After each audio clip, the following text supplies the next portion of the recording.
We know our pets are family. That connection to a creature ready for a comforting cuddle, or to make sure we get outside and stay active, especially important during these isolating times of a pandemic. A lot of people have decided that since they're home anyway, that they would adopt an animal or purchase an animal. And a lot of the shelters are emptying out, and breeders are selling their animals really quickly. Which leads to a warning from AARP and other consumer advocates about purchasing a pet online. So scammers, they follow what's happening, all the trends, and they are now doing animal scams. And so people will go online, they'll, find an animal that they like, pay the $700 or $1,000 for that animal, and then the animal never comes.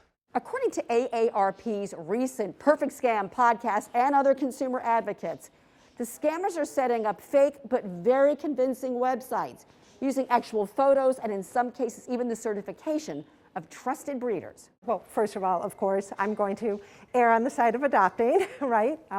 Always great to find homes for those animals who need a second chance. Laura Atwood with Animal Care and Control says while the shelter has an interesting variety of adoptable animals, the first few months of the pandemic, there was a rush on dogs and cats. But now as adoptions have returned to normal, there are only 2 dogs in-house.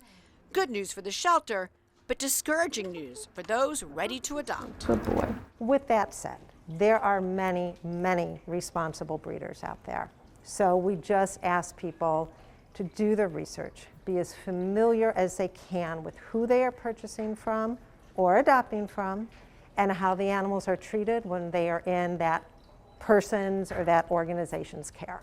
And focus on local to make sure you know what you're really getting, scam or no scam. Talk to friends and family who have adopted and find out, who did you adopt from? Did you have a good experience with them? To make sure that animal actually exists beyond cyberspace and is the perfect addition to your family. Maria Downey, Alaska's news source.